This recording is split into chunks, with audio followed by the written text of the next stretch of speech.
What's good, sports fans? Are you ready to elevate your live entertainment experience? Well, let me introduce you to SeatGeek, an amazing platform that connects you to your favorite events while saving you money. With SeatGeek, you can easily find tickets for sports games, concerts, and so much more, all in one place. The interface is user-friendly, making it simple to browse and compare prices. And one of the best features is the interactive seating chart. You can see exactly where you'll be sitting and how much you'll be spending, ensuring you get the best value for your money. But here's the best part. Check this out. By using my promo code, ChalkItUpSports, you can enjoy a one-time $20 discount on your first SeatGeek order. That's right, $20 off your first SeatGeek order. Imagine catching that thrilling game or concert without breaking the bank. It's a win-win situation. Plus, you'll be a part of a community of fans who eat, sleep, and breathe live events just as much as you do. So what are you waiting for? Click the link in the description to download the SeatGeek app today. And don't forget to use my promo code ChalkItUpSports for a one-time $20 discount on your first SeatGeek order. Get excited. Now let's get back to the show.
What's good? What's good, you guys? You guys are locked in on another episode of Chalk It Up Sports, where no matter if we win or if we lose, we just got to charge it to the game. I'm your humble host, Tone DeShields II. Now, I appreciate the love. I appreciate the support that you guys provide to the program. Means a lot to me. Goes a long way. Would not be here without you guys. The power is always in the hands of the people. The power will always be in the hands of the creators.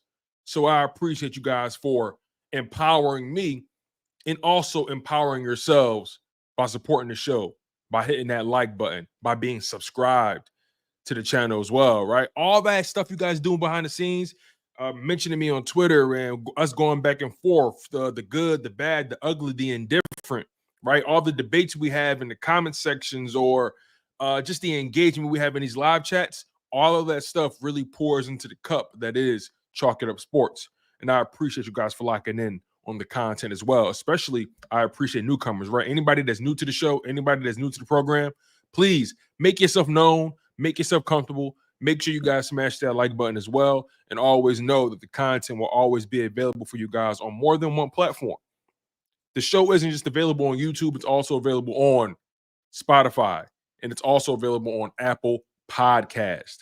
So whenever the live stream ends, it will always be uploaded to Spotify and Apple Podcasts within the hour after the show ends. So we want to make sure we're serving everybody. We want to make sure we're getting this content any and everywhere possible. And it wouldn't be possible without you guys. So again, I appreciate y'all. Keisha White, what's going on? Pin 9617, what's good? KGK 0911, what's going on, my friend? I appreciate you. What's going on, y'all? So let's get into the content. Let's get into the shenanigans. Let's get into why you guys came here. There's been some changes to the Philadelphia Eagles defense as of late, right? Announced via Nick Sirianni and reported by ESPN's Jeremy Fowler, right?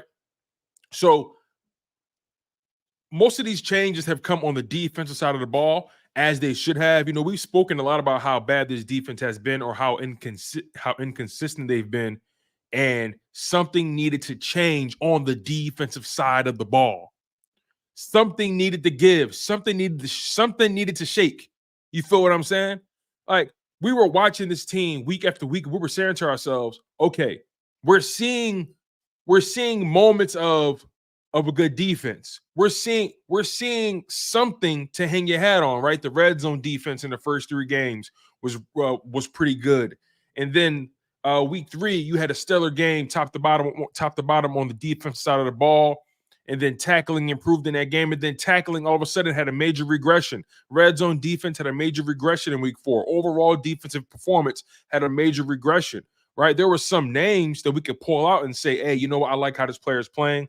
I like how they're performing, things of that nature, right? Some names that stood out over the first 4 weeks, easily Quinyon Mitchell, first name that comes to mind. I mean, he's easily been probably the most effective, the most predictable player on defense, and I mean that in a good way, right? We've come to expect solid performances from Quinyon Mitchell. So he's been the one player on defense, in my humble opinion, that's been the most consistent. It's fascinating how your rookie on defense is your most consistent player. And then if you want to take it a step further, Zach Bond, a free agent, a guy that we brought in on a 1-year deal, nobody thought much of. I thought highly of him, but nobody thought much of him. And your 2 most consistent players has been a rookie and a free agent on a 1-year deal. It's just that speaks volumes about what we have seen and haven't seen from Jalen Carter, Jordan Davis, right? Nakobe Dean has had an up and down trek through the first 4 games, right? CJ hasn't been perfect the first 4 games. Darius Slay hasn't been perfect the first 4 games. You feel what I'm saying? So there's Bryce Huff. Oh my God, right? So when you think about the changes that are coming on the defensive side of the ball over the course of this bye week leading into this Browns matchup, they were necessary. One name in particular. Let's get into it here. Avonte Maddox. Avonte Maddox has not been reliable over the course of 4 weeks. Week 1 he was awful. Week 4 he was awful. Did he stabilize a little bit in week 2 and week 3? Was he the biggest liability in week 3? No, because the entire defense played like their lives depended on it in week 3. And then in week 2, he wasn't really targeted that much in that game. So week 2, week 3, you didn't really see Avonte Maddox really get exposed. But week 1 and week 4, when they did target him, when he was the topic of discussion, he was not a good player. His tackling was piss poor. You feel what I'm saying? So that leads us to the news that's come across the wire. And that is Cooper DeJean will be the starting nickel cornerback in week 6 and hopefully for the foreseeable remainder of the season. Cooper DeJean, drafted out of Iowa. He was highly touted coming out of the draft. He was one of the top 5 best corners coming out. According to all the evaluators, all the scouts, he was considered one of the better corners out of the draft. And the Philadelphia Eagles were able to snag not only him, but also Quinyon Mitchell. So they made out with 2 of the top 5 corners in the 2024 NFL draft class. And now we're going to have an opportunity to see both of them on the field at the exact same time. It's going to be really interesting to see how this defense fares, knowing that they've gotten younger in terms of the starting lineup. Avonte Maddox, you lose a lot of experience taking him off the field. But at the same time, when you factor in how much of a liability he's been in run defense, how much of a liability he's been in terms of open field tackling, right? He's been very inconsistent in coverage. That experience goes out of the window when you can't do your job on the basic level, right? When you just can't keep up with receivers or so on and so forth. When you throw in Cooper DeJean in the mix, right? Cooper DeJean, when you look at it from top to bottom, I expect Cooper DeJean to be a better tackler than Avonte Maddox. He has younger legs, and on top of that, he also matches up much better with tight ends and receivers with his combination of size, physicality, and athleticism. So I look at Cooper DeJean as a player who can come in and make a difference, not only in coverage, but also in run defense as well. He's someone that plays downhill, isn't afraid to get physical, someone that clearly knows how to tackle, knows how to fit the gaps in run defense, right? I would like to think the Eagles' run defense should improve, or the tackling should improve throwing in Cooper DeJean. But again, everybody else still has to do their jobs. This isn't like a one size fits all type of fix, right? Cooper DeJean is going to fix that issue with Avonte Maddox. And again, Cooper is a rookie. We got to see him pan out at the end of the day. He got to get reps. He's going to get tried. He's going to get tested, things of that nature. He's going to get all of that. But this is a pretty favorable matchup that he's coming in on. Eagles versus Browns. The quarterback, Deshaun Watson, is not really playing well. He's struggling to see the field. He's struggling just to do his job on a basic level. I think that organization is losing trust in him. So this is a prime opportunity for Cooper DeJean. Prime opportunity. And look, here's the thing, right? We know that Cooper DeJean, Quinyon Mitchell, those guys are the future of this defense, right? You could take it a step further, right? Beyond Quinyon Mitchell and Cooper DeJean, you throw in Kelee Ringo. Kelee Ringo, along with those gentlemen, are the future of your defense, are the future of your secondary. If you want, you can throw in Sidney Brown in there, right? Now, we don't know the long-term future when it comes to CJ-GJ. Will CJ-GJ be here for a year, 2 years, right? The Eagles gave him a 3-year deal. I can't exactly remember off the top of my head how much of it is guaranteed, but nonetheless, CJ-GJ, we should be on a year-to-year watch or a year-to-year relationship when it comes to CJ-GJ. And that's not me trying to take a slight at him. He signed a 3-year deal. I don't recall how much guarantees he has in that deal. And the Philadelphia Eagles have no problem moving on from a guy that they feel like that is kind of on the downslope. So again, CJ is young, right? I expect him to play the full length of that contract. Who knows if he gets an extension? But I think Sidney Brown is a player that the Philadelphia Eagles want to get on the football field in more ways than not. You know, Reed Blankenship is a player who's starting to show signs of development, right? His ball skills, his ability to flip the field for his offense, right? You know, securing turnovers, you know, forcing interceptions, things of that nature. So this secondary, at face value, when you think about the youth and the talent and the athleticism that's going to be breeding from it, they're trending in the right direction from a secondary standpoint, right? The linebackers and the defensive line, we can debate it, because when it comes to the D-line, we thought we were on the right track, and all of a sudden, Nolan Smith is not looking like a player. Jordan Davis is looking like a limited guy, a 2-down player at most. Jalen Carter is talented, and he's great when he's on, but right now he's showing signs of inconsistency and immaturity as a football player, showing up each and every Sunday, right? Bryce Huff, you paid him all that money. Young guy, still ascending, but we're not getting anything out of that. Josh Sweat, guy in his mid-20s, I think he's like 26, 27, something like that, a guy that has been regressing since he had that career year. So you have parts of this defense where you're excited about, and you have parts about this defense that you're not really too excited about, right? Getting back to the linebackers, because Cooper is going to take Avonte's spot, the linebacker position just got more interesting, because now you move on from Devin White.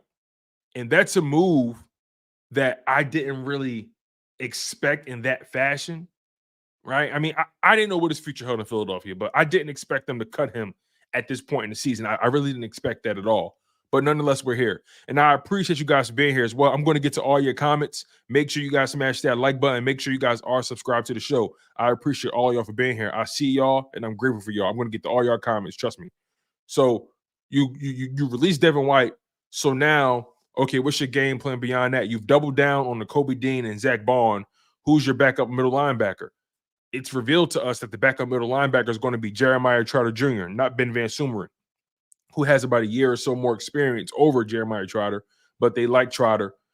Clearly, he's the backup linebacker. We may see Trotter Jr. on this football field sooner rather than later, right?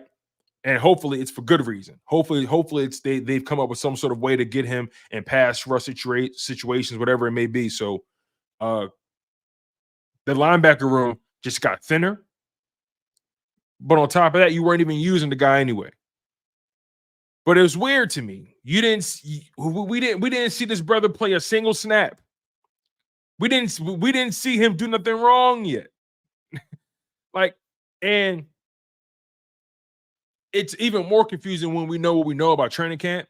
You know, the off season, they were constantly telling us how he was in the lead. He was taking the first team reps, and all of a sudden, he's a healthy scratch. He's a healthy scratch for consecutive weeks. And look, I always encourage Harry Roseman to take swings, right? You guys know me.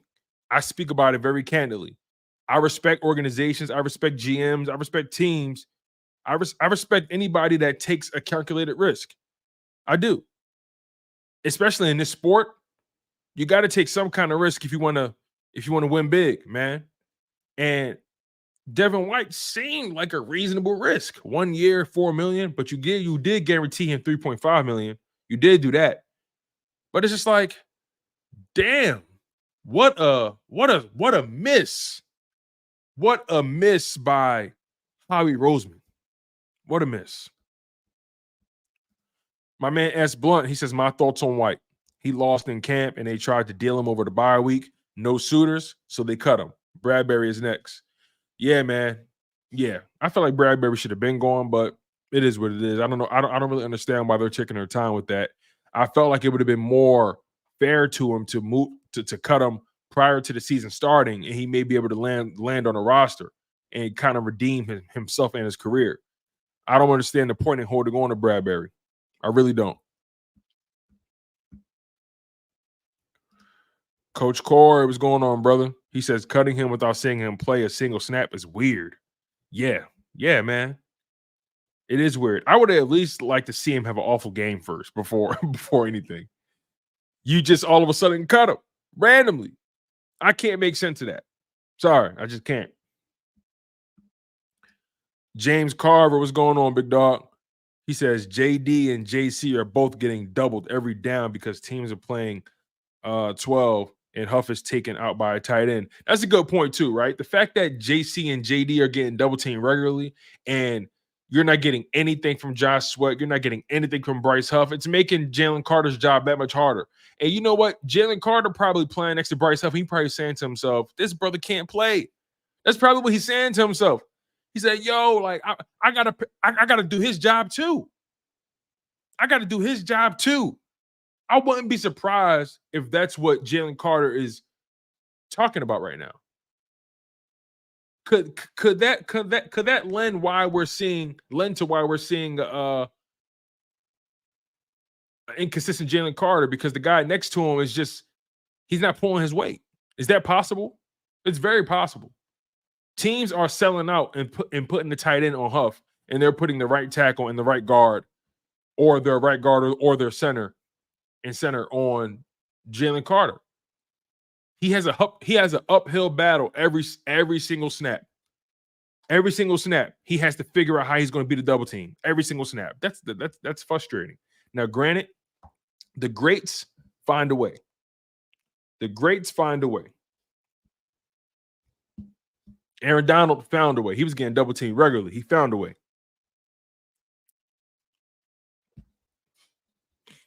Let's see.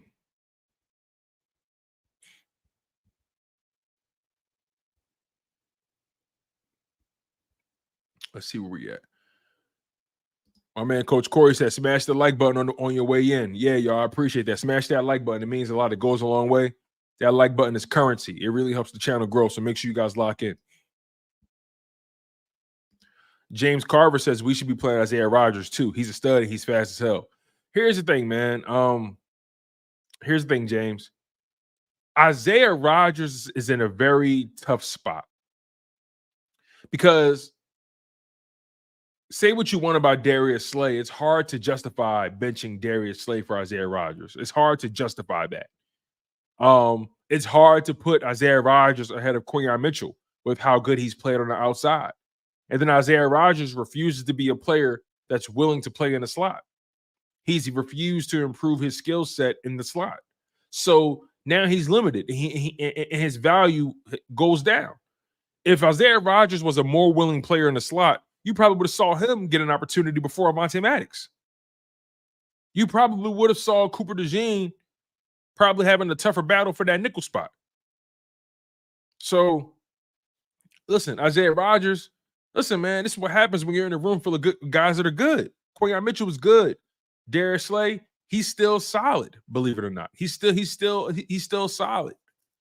You know, how much better is Isaiah Rodgers than Darius Slay? Now, I can't say definitively because I haven't seen Isaiah Rodgers playing his defense for an extended period of time. So even what I'm saying here is I'm making an assumption. And I openly acknowledge that and admit that. But, I just have a hard time seeing the Philadelphia Eagles say, you know what, Slay, sit down. We're going to put Isaiah Rodgers in. I have a hard time believing that. I have a hard time seeing Isaiah Rodgers getting Isaiah Rodgers getting on the field unless it's for injury. And that's why he's here, depth at this point. And it's better to have him and not need him than need him and not have him.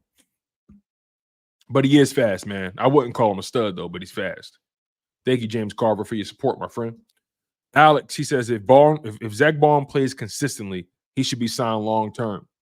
Yeah, if the Eagles do extend Zach Baum, I think at the very most they give him a 2-year deal. They're going to always give themselves flexibility when it comes to those linebacker contracts. Remember when TJ Edwards was starting to show improve, they just kept giving him a 1-year deal on top of the 1-year deal. They just kept giving him a 1-year extension. And all of a sudden, he found his way in Chicago getting a 3-year extension or whatever it was. So I think the Eagles are going to tread lightly with the Zach Baum excitement. I can definitely see the Philadelphia Eagles signing Zach Baum to a 1-year extension. I can see that. Michael Thompson says, take out Reed. Reed Blankenship he's cool, man. He's cool. Alex says, Reed, Sidney Brown, Ringo, Mitchell, DeJean are the future. I agree with that. Ash Blunt says, I think they can get out of his deal this year. Who are we talking about? Are we talking about whose deal you talking about, Ash Blunt? I can't remember who I was talking about earlier. I cannot remember, my friend. He probably was talking about Bryce Huff. I can't remember. Chaotic Green says, if you put a linebacker in either the A or B gap pre-snap, they can't double your DTs. We make it too easy for our opponent. That's a good point, too. That's a good point. They got to be more creative with their alignments. They got to be more creative in trying to get guys a better chance at getting to the quarterback. They got to do a better job. But look, this is why they had the bye week, right? I think this bye week was placed perfectly. And if you remember, when the bye week first came out, when the schedule first came out, I was livid. I can't stand early bye weeks. I think they don't help as much as a later bye week for sure. But when I think about the way this Philadelphia Eagles team has struggled over the past 4 weeks, the first 4 weeks of the NFL season, how inconsistent they've been, how they've been struggling to find their identity, so to speak, and figure out what they want to do offensively, where their maturity level is defensively, right? I feel like this bye week was perfectly placed. It couldn't have been placed any better because of the simple fact that this team needed to have that moment to assess what they've done and where they need to improve on. A team that's young like this, a team that has new coaches like this, you don't want your season to get away from you. It's very easy for a season to just get away from you and things just start to spiral. This bye week was the perfect respite for the Philadelphia Eagles given their circumstances. And look, I don't care what anyone says. We've seen a lot of good football. We've seen some good quarterback play. We've seen some bad quarterback play. We've seen some great defenses, some bad defensive play, so on and so forth, some good coaching decisions, some bad coaching decisions. But here's the reality. We're only 6 weeks. We're only entering the 6th week of the NFL season. This week 6 starts tomorrow. We have so much football left. So much football. We have approximately 12 weeks left. 12 weeks left. If you throw in week 6, we got 13 weeks left because technically week 6 didn't start yet. But we got 13 weeks left. The Philadelphia Eagles have 13 football games left. 13 football games left. A lot can change in that time frame. As Blunt says, I was talking about the CJ contract. Yeah, you know what? I think they do have it out. I know they gave him a 3-year deal worth about 33 or 30 million or something like that. It was something of that nature. But I think they do have flexibility in that contract. I wouldn't be surprised if they have a ton of injury clauses in there as well. Jamal Harris says, Tone, we should have Rodgers as our punt return one. Well, it's funny. They had him out there as a gunner, and clearly he can't do that. So maybe maybe him returning punts can help. Who knows? Maybe that'll show some value. But right now, they clearly trust Britton Covey and Cooper DeJean. In that respect, it could be because of hands. Maybe they don't trust his hands. Aiden Malik says, should Eagles hire DeMeco Ryans next year as DC? We got more talent than the Jets. DeMeco Ryans is not going anywhere. DeMeco Ryans is the head coach of the Houston Texans, and he's not going anywhere at all. All right, let's see.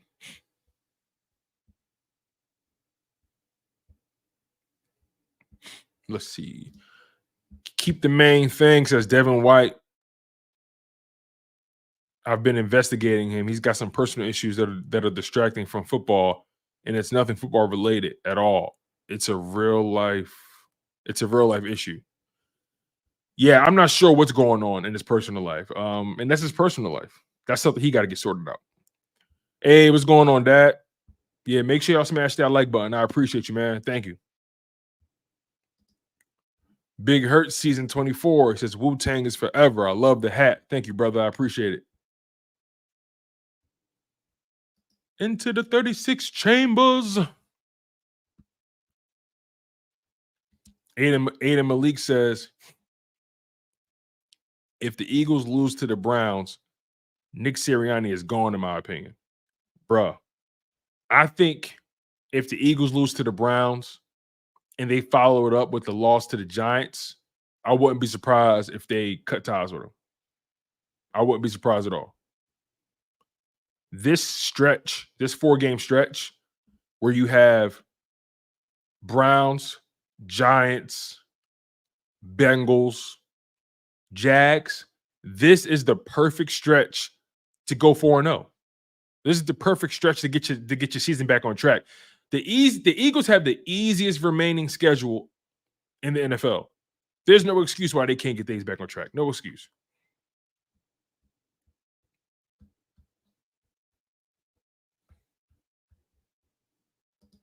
The Entertainer, what's going on? He says 27-17 Browns. I ain't gonna lie. Hey, we'll see, man. We definitely gonna see. African Surf, what's going on? He says, Tone, I wish this fan base would stop bitching so much. It comes with the territory, Surf. Come on, man. Come on, man. It comes with the territory. It comes with the territory. Listen, I'm one of those people, man. I get frustrated by some of this shit sometimes, man. I get frustrated.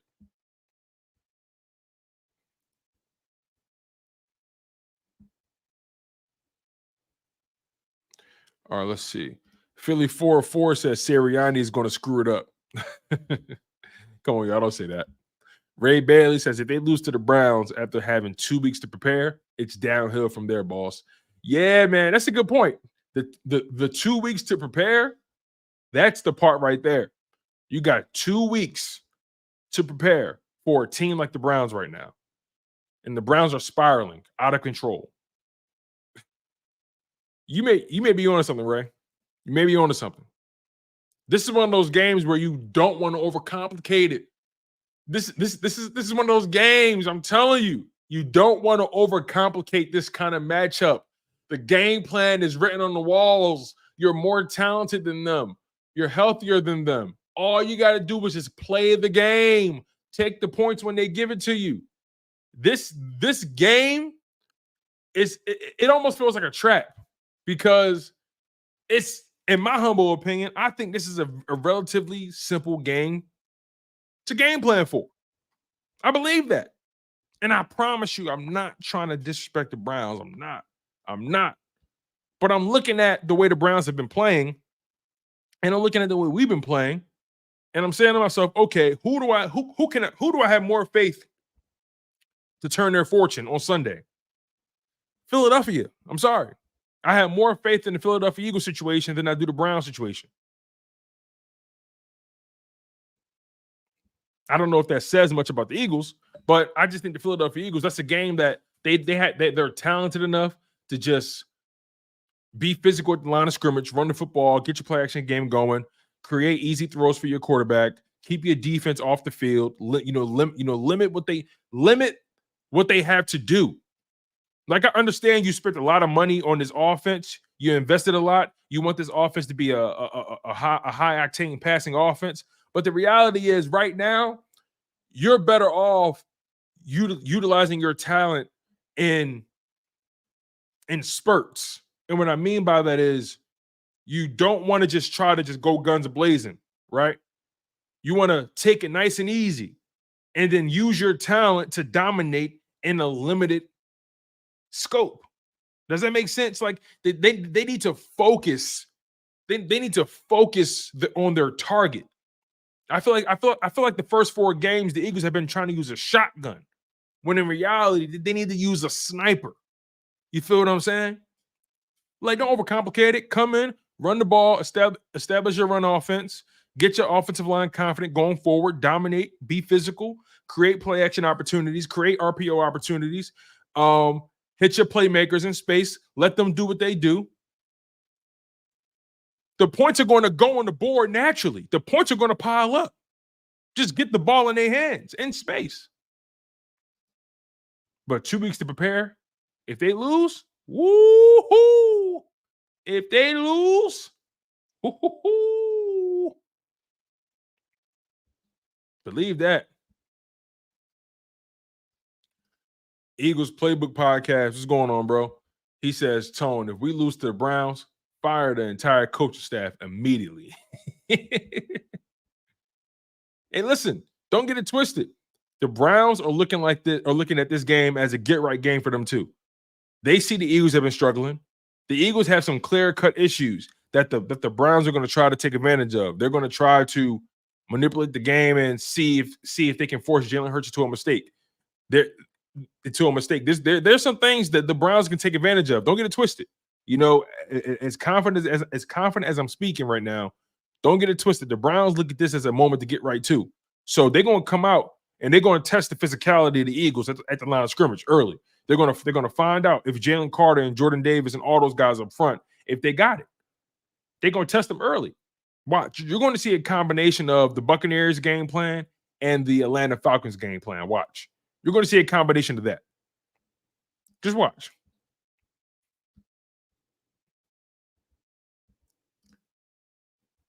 Aiden Malik says Myles Garrett is still going to be a problem no matter what. Oh, yeah, for sure. For sure. Then the Tanner says the Panthers could beat us. Damn. That's a gut punch, man. Philly 404 says Siri is going to come out trying to show off something he came up with over the bye that nobody else has already seen or heard of.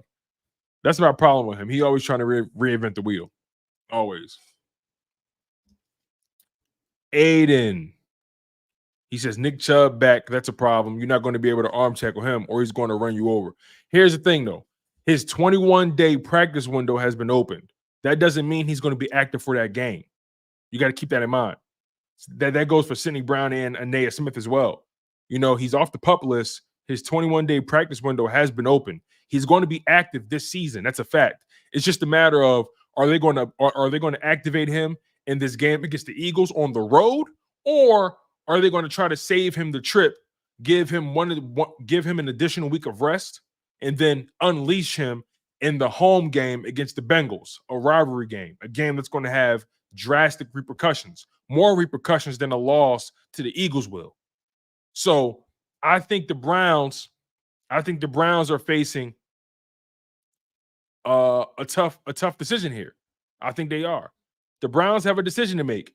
Do we start Nick Chubb right away and find out what he's got on the road? Or do we keep him on ice for one more week, allow him the break of not having to travel to Philly, and then you unleash him in a rivalry game against the Bengals? That's going to have way more value. That's going to be a decision that they have to make. My man Joey Shakes in the building. What's going on, my brother? I hope all is well, my man. You know, love is love. He said, I don't think you give this 2 weeks. Next 4 games are beatable. If the offense gets their shit together. Yo, facts. Facts. These next 4 weeks are going to define your season. This is going to let us know exactly if we're in the mix or not. Not because of the opponent, but because of the opportunity the opponents provide you, right? Beating the Jaguars or beating the Browns or beating the Giants right now are not going to tell me how good the Eagles are. But what it will do is it'll give me an opportunity to see them dominate an inferior opponent. That's what it does. It gives them an opportunity to get right because the combined record of the Browns, the Giants, the Bengals, and the Jaguars, the combined record of all 4 of those teams through the first 4 weeks through the first 5 weeks is 5-15. A 5-15 record between those 4 teams. The Bengals got 1 win. The Browns got 1 win. The Jags got 1 win. The Giants got 2 wins. They're 2-3. So, Philadelphia, are the Eagles going to improve to 3-2, or are they going to fall to 2-3? We're going to find out. But the reality is, this next 4-game stretch, like you're saying, Joey, they're beatable. These are winnable games, and you want to see the Philadelphia Eagles. And you want to see the Philadelphia Eagles dominate. That's what you want to see. You want to see them dominate. It's just that simple.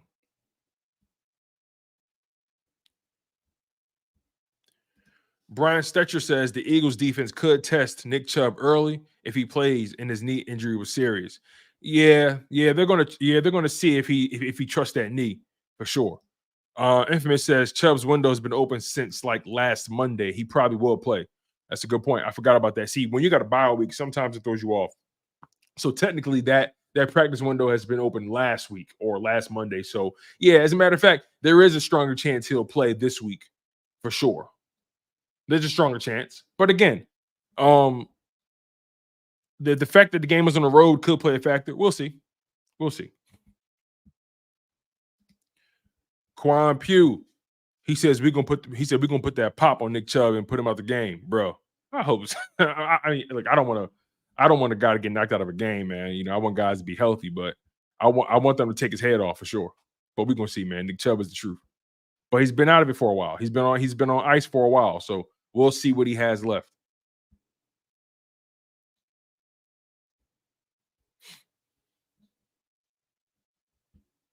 Let's see where we at. All right.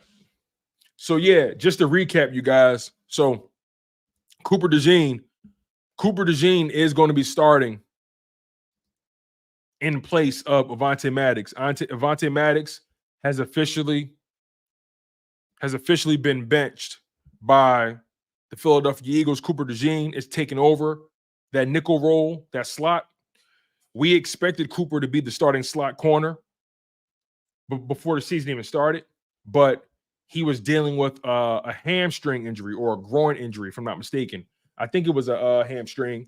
He was dealing with that all throughout training camp and preseason. He managed to get healthy enough to play in the final preseason game, but overall, he still wasn't up to date on where they were defensively and what Vic Fangio wants from him. So he still was, gathering the defense and learning exactly what they need him to do and where to be and when to be there. But now, due to Avonte Maddox's poor play, it made it easier for them to transition to Cooper. Cooper clearly was always the plan, but that injury definitely did set him back and set back his development.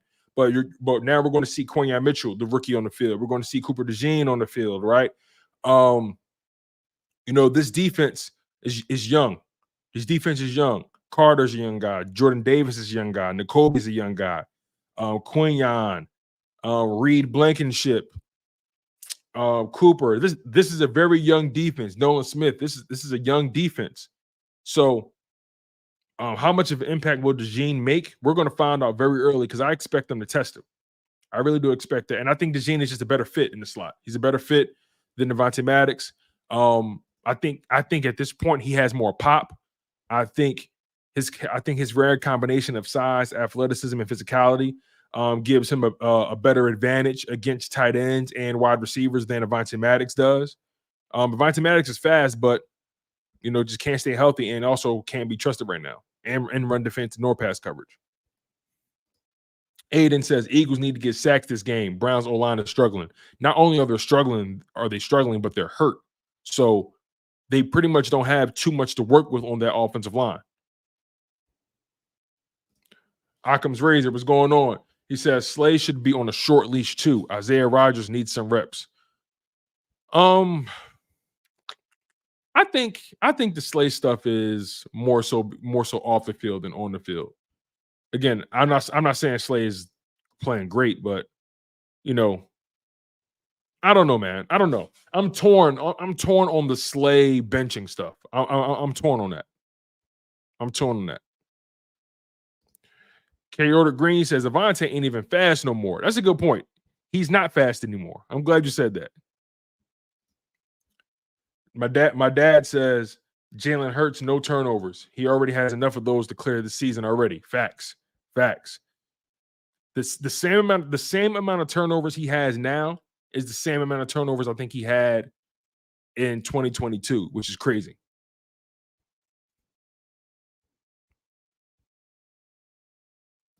Ray Bailey says Slay hasn't been as bad as people are making out. Yeah, man, I don't think he's been that bad. I really don't. Pete Samuel says, "What's up, Tone? Hey, man, do you feel better about our team this week?" I do. If they followed a simple ass game plan, like B. Moore said, run the ball early, test them early. J62 Moon says Slay isn't playing great because they don't throw his way. They don't throw his way much out of respect. Yeah, that's true too.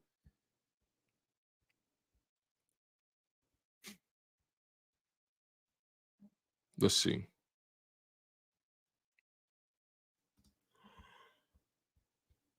Aiden says Darius Slay can't be getting burned and laughing and looking like he doesn't care. Yeah, man, I don't know. His brain worked different than mine. As Blunt says, if Smith is being called up to replace Covey because Campbell is all out of call-ups, who do you think gets released? Brown will replace White. Okay, let's see. You might see John Ross get released. You might see that. You might see John Ross get released. And Sidney Brown will likely be that like that extra linebacker, that extra safety on the field, for sure.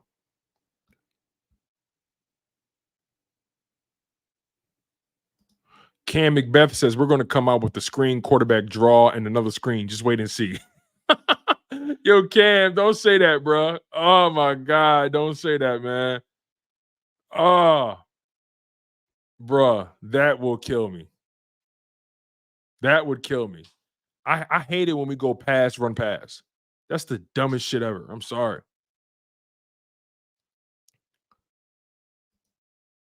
J62 with the $1.99 super chat. Thank you, brother. I appreciate it. J62 says, too much friendly. Where my dogs at? Yo, facts, bro. Like, a lot of people walking around like they dog died. You know what I'm saying? A lot of people walking around like they're walking around like the season is over. It's not over. It's not over, man. It's so much football left. All these teams that we see right now that look like they got it all together, trust me, just give it a little bit. Just give it a little bit. Things are going to revert back to the mean. The season is far from over. Y'all perk up. Thank you, Jay, for your super chat too, by the way.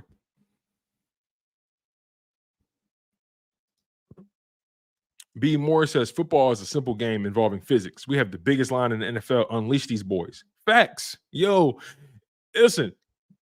Low man wins. Strong man wins. That's how this game works. Philly 404 says we're going to come out passing deep on the first 3 down on the first 3 downs and run on the 4th and long. Yo, that is some shit that they would do. Yo, you nailed it. You nailed it.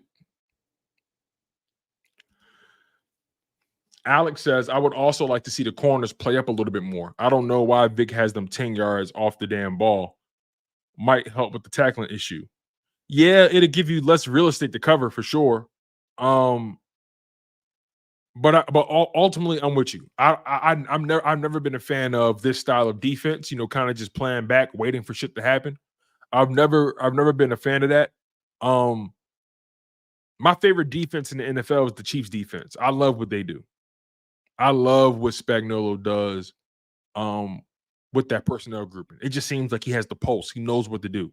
He knows how to make quarterbacks uncomfortable. He knows how to force them into less than optimal decisions.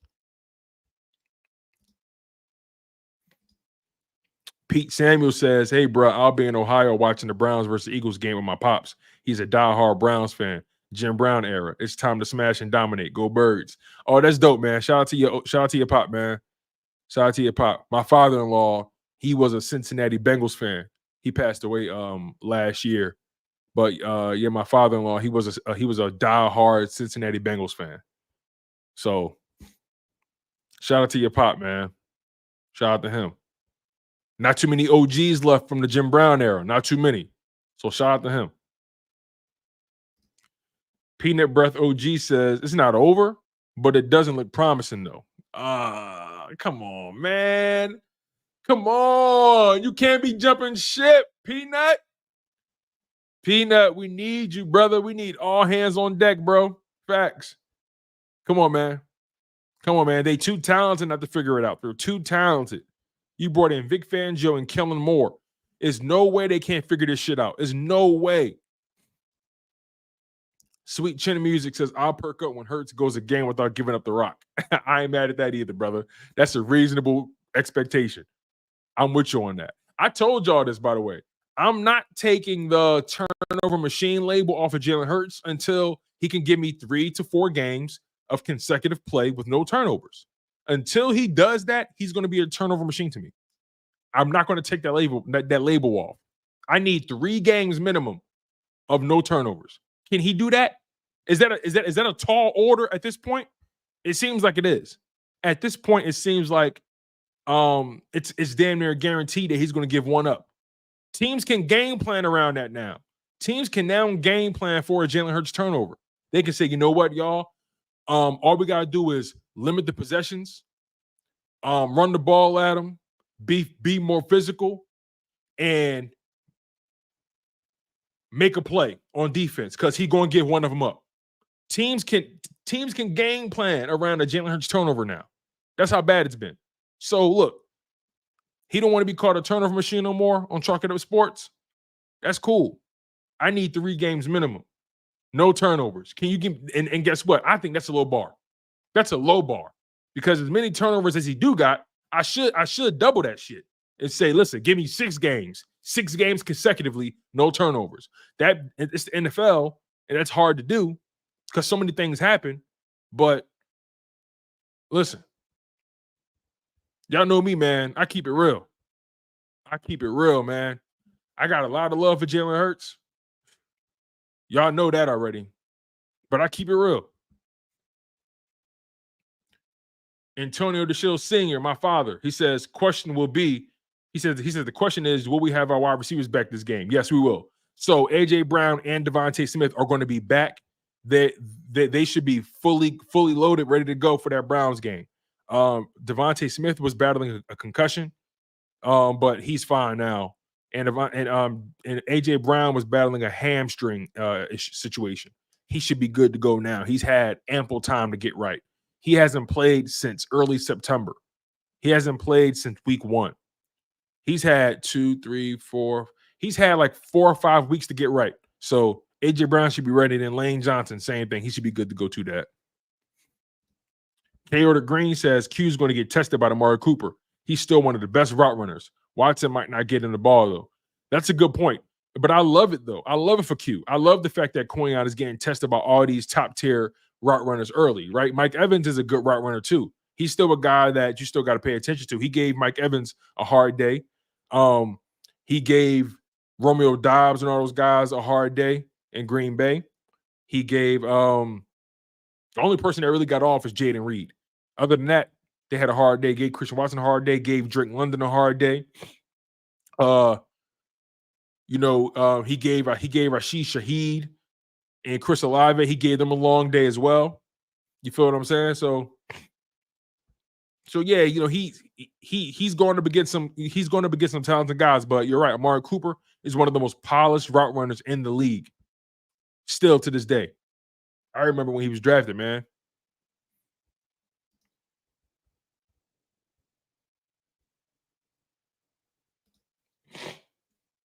As Blunt says, Devontae Smith is still in protocol, but he should be clear. Yeah, I think he'd be clear too. Bo 1990 says, back on the bench, Fred Johnson. Thanks for your effort, sir. Yeah, listen, man. Sometimes it's hard coming in a situation like that when your team just gets blitzed like that. It's hard. J62 Moon says, what would Dak look like without CD and Cooks? Man, you can say that about a lot of guys, man. What would Joe Burrow look like without Jamar Chase and T. Higgins, right? What would Brock Purdy look like without, Brandon Ayuk and Deebo Samuel or Christian McCaffrey, right? We can have that argument about everybody in the league. I don't really like having those kind of conversations because it's pointless. ADW, the beat, he says, if we win the next 8 games with Hurts still having turnover issues, I'll take that. If Hurts plays turnover free and the defense can't stop a runny nose, it won't matter.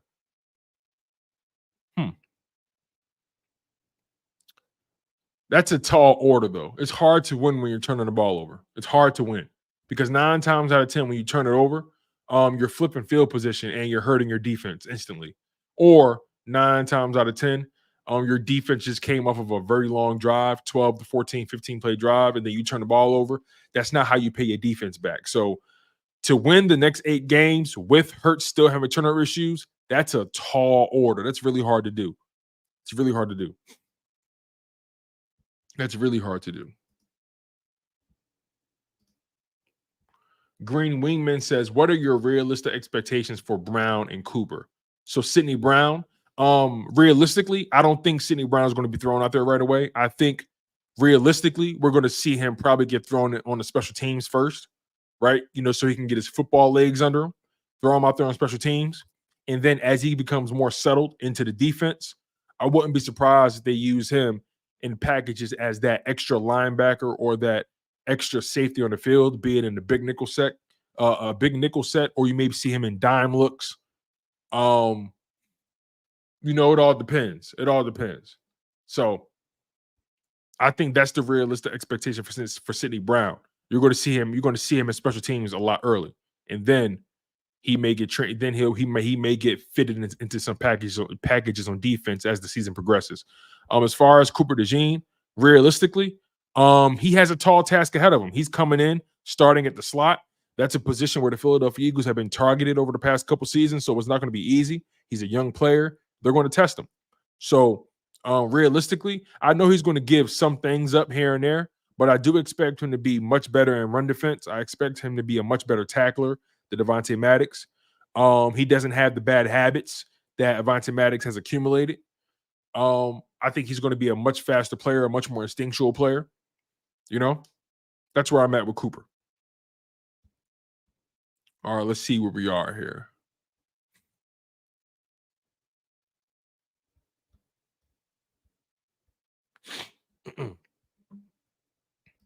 Ray Bailey says, I want Jalen to realize that we have too much talent on the field to force anything. Throw the ball away and get to the next play. I agree 100%, bro. I agree 100%. Infamous 2K says, when we go on turn on the film and see Q getting beat consistently, man, he's so overrated. Watch it 22.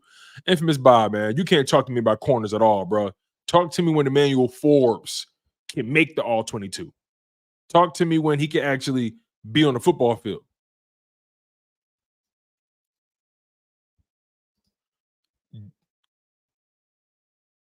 Oh, let's see.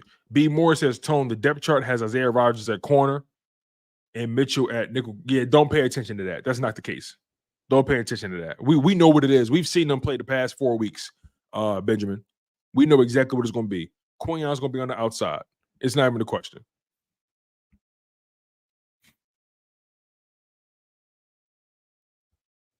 All right, let's see. Before we get out of here, let's get to a couple more of these comments. Aiden Milk. He says Baltimore Ravens versus Washington Commanders is going to be a good game. Yeah, it is. It's going to be a fun game to watch. I agree 100%. Infamous says y'all not winning the next 8 games because y'all playing us. It's going to be fun games, man. I'm excited for it. Occam's Razor says bottom line, Eagles can survive with an early turnover, but red zone turnovers must be eliminated. He leads the NFL. That's a fact. Jalen Hurts leads the league in red zone turnovers. You can't. You're literally taking points off the board.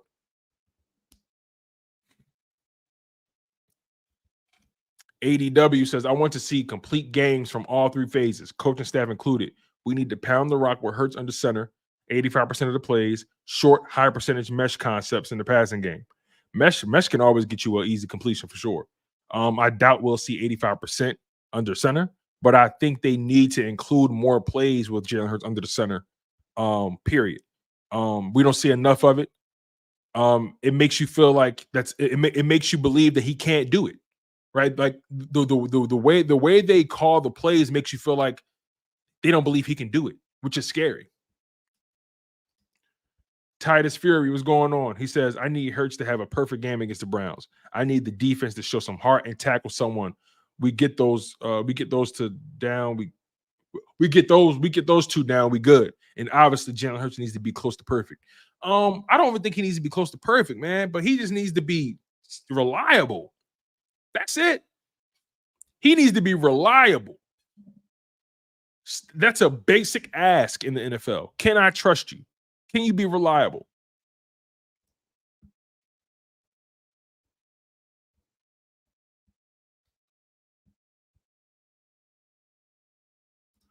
Sweet Chin Music says he just needs to stop turning the ball over. I ain't asking for too much.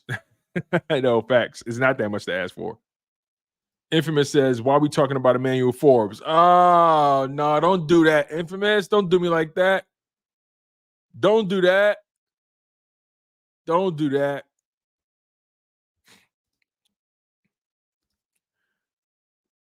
Cam McBeth says, I'm just saying it's only a 4-game streak, but I hear you. I'm just trying to minimize damage and make me feel better. Yo, Cam, I hear that, brother. I hear that for sure. For sure, man. But look, I appreciate y'all so much. Thank y'all so much for the love. Thank you for the support. We're about to get out of here. I appreciate y'all for donating to the channel. I appreciate all of you guys for locking in the way you guys have been, how consistent you guys have been, the way you guys show out for the kid.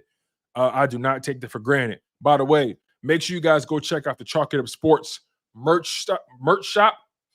I'm always torn between saying merch store and merch shop. I think merch store, flies off the tongue a little easier. I don't know, but regardless, make sure you guys go check out the merchandise. I appreciate it. The merch is there. Hoodies, sweatshirts, oversized tees. They all come in 3 different colorways. You can get your hoodie in a forest green. You can get it in charcoal gray.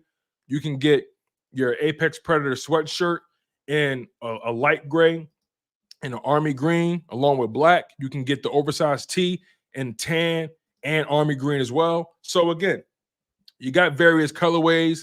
You got options when it comes to your Chalk It Up Sports merchandise. Go check it out. Go bless yourself for the holidays. I know it's getting chilly out there on the East Coast, so make sure you guys go lock in, get your hoodies, get your sweatshirts. They're very, very comfortable. As you guys can see, I'm rocking the Apex Predator oversized tee now, and I got to tell you, man, it's doing great. I've washed this thing like 3 or 4 times, and it still feels great. It still looks great.